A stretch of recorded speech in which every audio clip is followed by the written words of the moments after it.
Hello my respected viewers, welcome back to our channel with a new video. সবাই তোমরা কেমন আছো আগে বলো। সবাই ভালো আছো তো? আশা করছি আল্লাহর অশেষ রহমতে, ভগবানের কৃপায় তোমরা সবাই যে যেখানে আছো ভালো আছো, সুস্থ আছো। আর আজকে যে ভিডিওটা তোমরা দেখতে চলেছো, ভিডিওটা হচ্ছে রবিবারের ভিডিও। রবিবার দিনকে বাজারে যেতে বরের হয়ে গেছে অনেকটা লেট, ডেকে ডেকে সে আর ওঠে না। তো যাই হোক, আমাকে বলল তুমি কি যাবে আমার সাথে? তো আমি বললাম হ্যাঁ যাব, কারণ আমার আজকে কিছু দেশি ডিম কেনার দরকার ছিল। তোমরা জানো যে আমার শরীরে কিছু সমস্যা হয়েছে। কি সমস্যা হয়েছে, কিসের জন্য, কি না কি বৃত্তান্ত, সেটা আমি তোমাদের ইন ফিউচার বলবো, কারণ এই মুহূর্তে আমি কিছু বলতে পারছি না, ঠিক আছে? তো দেশি ডিম খেতে হবে। তো দেশি ডিম যেখানে পাওয়া যায় সেখানেই যাচ্ছিলাম। তো সেই বাজারে পাওয়া যাবে আশা করছি। আর এখন যা ডুপ্লিকেটের বাজার, সেখানে তো দেশি ডিম মানে সব রং করা হেনা তেনা পাওয়া যায়। তো সেই বাজারে এত ভিড় ছিল বন্ধুরা, যে কোনো রকমে পাটা ফেলা যাচ্ছিল না, যার জন্য আমি ক্যামেরা অন করতে ভুলেই গেছি জানো। এই যে ডিম নিয়েছি 15টা ডিম নিয়েছি। আর দেশি ডিম যে ছোট ছোট হয় না, তো এটা একদম ছোট নেই, মোটামুটি এই যে এই রকম সাইজের। দেখো বাড়িতে চলে এসেছি। সেই যে হয় না বরান মুরগির ডিম বলে না, বরান দেশি মুরগি, সেই মুরগির ডিম। তো ডিমগুলো কিন্তু অনেকটা বড় বড়, আর দেখতেও কিন্তু বেশ ভালো। কিন্তু এখন আমি জানি না যে ডিমগুলো কি রং করা না রং করা নয়। তবে যাদের কাছ থেকে ডিমটা এনেছি তাদের দেখে মনে হলো যে না, তাদের কাছে রং করা ডিম পাওয়া যাবে না, তাদের বাড়িরই ডিম। কারণ ওই যে হয় না গ্রাম থেকে মানুষেরা ডিম নিয়ে আসে, আর তার মধ্যে দেখো এই দেখো একটা ফাটা ডিম দিয়ে দিয়েছে আমাকে, আর 10 টাকা করে পিস নিয়েছে। চাচ্ছিল কিন্তু 12 টাকা করে ডিমগুলোর পিস। তো আমি বললাম যে না, আমি এতগুলো ডিম নেব, আমি 10 টাকা করে দিন, আমি 12 টাকা করে দেবো না। তো অনেক কাঁই করার পরে বলল ঠিক আছে দিদি, আপনি এতগুলো ডিম নেবেন যখন, ঠিক আছে নিন। তো 10 টাকা করে নিলাম দেশি ডিম। আর এমনি পোলট্রির ডিম হচ্ছে এখন বাজারে 7 টাকা করে পিস। দেশি ডিম যেহেতু আনলাম সেই জন্য এগুলো নিল 10 টাকা করে। তো 15টা ডিম এনেছি, তার মধ্যে দেখো না একটা পুরো ফাটা। আর এই ডিমগুলো আমাকে মানে আমি খাবো কিভাবে বলো তো? সেদ্ধ করে খাবো না, কাঁচাই খাবো। কি অবাক হচ্ছে তো যে দিদি কাঁচা কাঁচা ডিমগুলো খেয়ে নেবে?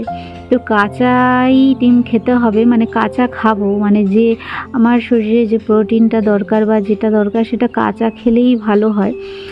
মানে কাঁচা আমি খেতে পারবো না, অ্যাকচুয়ালি দুধের সাথে গুলে খেতে হবে। দুধকে একদম ফুল গরম করে ডিম ফাটিয়ে দেবো, তাহলে আর কাঁচা থাকবে না।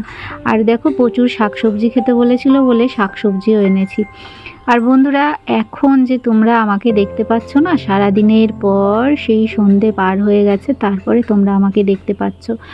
সারাদিন রান্না করেছি, লাউ শাক করেছি, মাংস করেছি।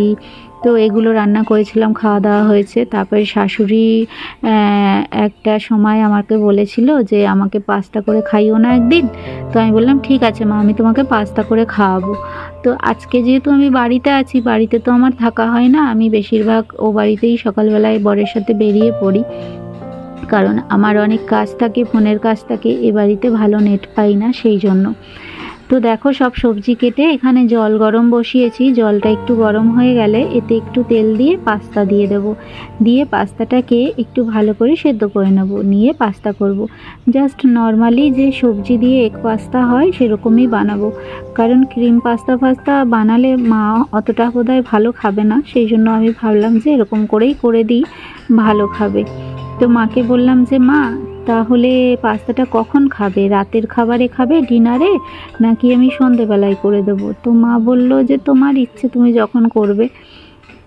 এখন যেহেতু মানে শ্বশুর শাশুড়ি আমাদের সাথে খাচ্ছে না, পালা পড়েছে বড়জনার সাথে, এই কথাটা বলতেও না আমার সত্যি বলছি বিরক্ত লাগে, খুবই খারাপ লাগে, একটা মানে কেমন ব্যাপার লাগে জানি না, আমার ফিল হয়। তো সেই জন্য রাত্রিবেলায় তো খাবার খাবে, ওই জন্য ভাবলাম যে আমি সন্ধেবেলাই করে দিই। দেখো এখানে সমস্ত ভেজিটেবলস কেটে নিয়েছি, যা যা আমার কাছে অ্যাভেলেবেল ছিল। টমেটো, গাজর, বিনস, ক্যাপসিকাম, পেঁয়াজ সব কিছু কেটে নিয়েছি, মটরশুঁটি নেই। আর এখানে দেখো পাস্তা সেদ্ধ করে নিয়েছি। আর পাস্তার সেদ্ধ জলটা পুরো ফ্যানের মতো বেরিয়েছে, মনে হচ্ছে ভাতের ফ্যান। তো যাই হোক, পাস্তা সেদ্ধ হয়ে গেছে। চলো এবার আমি একে একে রান্নাটা করে নিই। যেহেতু আমি ডিম দিয়ে করব সেই জন্য ডিমটাকে আগে ঝুড়ো করে নেব, ঠিক আছে। ডিমটাকে ঝুড়ো করে নিয়ে তারপরে সবজিগুলো ভেজে রান্নাটা করব। তো আমার খুব ভালো মানে লাগে যদি মা বা কেউ বলে যে আমাকে এটা করে খাওয়াবে, তো আমার খুব ভালো লাগে। তো যেহেতু আমার শাশুড়ি আমাকে বলেছে যে এটা আমাকে করে খাওয়াবে, তো আমি খুব খুশি হয়েছি। আর ভাবছিলাম কবে আমি বাড়িতে থাকবো আর বাড়িতে থেকে আমি পাস্তাটা বানাবো। তো 3টে ডিম নিয়েছি, ডিমকে আমি এখানে ঝুড়ো করে নিয়েছি। এবার চলো কড়াইতে আর একটু তেল দিই। আমি জানি না তোমরা কি করে পাস্তা বানাও, আমি কিন্তু এভাবেই বানাই। আর যদি ওই ক্রিম পাস্তা হয় মিওনিজ ফিওনিজ দিয়ে হ্যান ফ্যান দিয়ে চিজ ফিজ দিয়ে, সেটা আবার আলাদা করে করি। তো সেরকম পাস্তা আর বানাচ্ছি না, এটা বললাম যেহেতু তোমাদের সবজি দিয়ে ঘরে যা ছিল তাই দিয়েই বানিয়ে দিচ্ছি। কারণ সেগুলো আনতে গেলে আবার একটা সময়ের ব্যাপার, আর বাড়িতে যেহেতু থাকা হয় না, কবে করে দেব। আর সে কবে খেতে চেয়েছে পুজোর সময়, দুর্গা পুজোর সময়, আর আমি এখন বানাচ্ছি। এখানে দেখো সব সসগুলো নিয়ে নিয়েছি, টমেটো সস, সয়া সস, তারপরে হচ্ছে গ্রিন চিল্লি সস, রেড চিল্লি সস, সব কিছু নিয়ে নিয়েছি।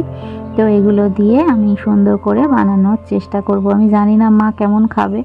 মা বলছিল এর আগে আমি পাস্তা খাইনি, তো জানি না, প্রথমবার পাস্তা করে খাওয়াচ্ছি, কেমন খাবে আমি জানি না।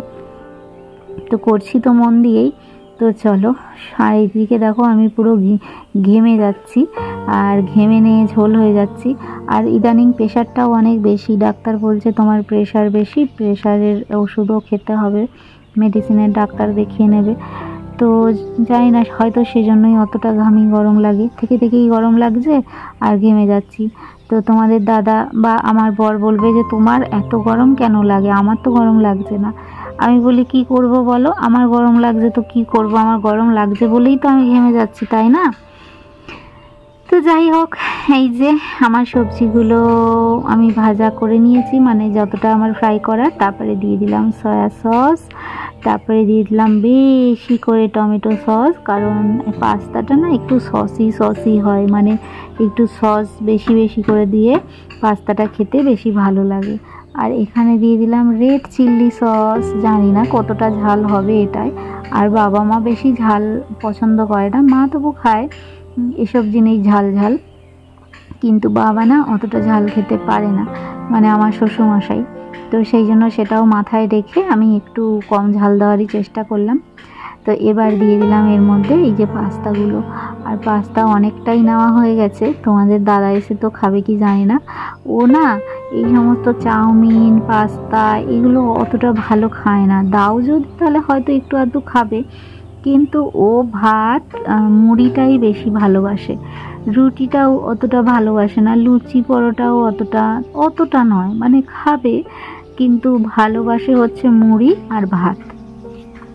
ভেতো বাঙালি একদম যেটাকে বলে। আমিও কিন্তু সেই পর্যায়ে পড়ি, কিন্তু এখন ভাতটাকে অ্যাভয়েড করছি, একবারই খাচ্ছি ভাতটা দুপুরবেলায় খালি। কারণ একবার পুরোপুরি ছেড়ে দিলে আবার বাঁচবো না, তো মরে যাবো মাথা ঘুরে ওখানেই। তো চলো, এই যে পাস্তা আমার রেডি হয়ে গেছে, শ্বশুর শাশুড়িকে দিয়ে দিই। আর তারপরে এই যে বাটিতে করে আমি একটু নিয়েছি, নিয়ে এবার খাবো, খেয়ে দেখবো কেমন হয়েছে। আশা করছি ভালোই হয়েছে, খারাপ হয়নি। তো আজকে না ছোট্ট একটা ব্লগ দিলাম, ঠিক আছে, কারণ ইদানিং আমি ভিডিও বানিয়ে উঠতে পারছি না, আমার শরীরে নানান রকম সমস্যার জন্য কষ্ট হচ্ছে। তো তবুও আমি আগের ভিডিও ক্লিপ ছিল সেটাকে এডিট করে তোমাদের কাছে পৌঁছে দিলাম। তোমাদের দিদিভাইকে অনেকটা ভালোবাসা দিও, আমার সাথে থেকো, চ্যানেলে নতুন হয়ে থাকলে অবশ্যই সাবস্ক্রাইব করো, ঠিক আছে।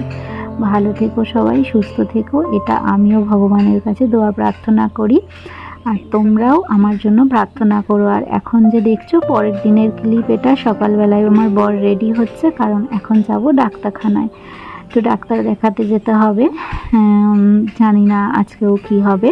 তো এই যে আমিও রেডি হয়ে গেছি, আমার বড়ও রেডি হয়ে গেছে, দুজন মিলে এখন যাব ডাক্তারখানায়। তো আজকে ভিডিওটা তোমাদের কেমন লাগলো অবশ্যই কমেন্ট করো একটা।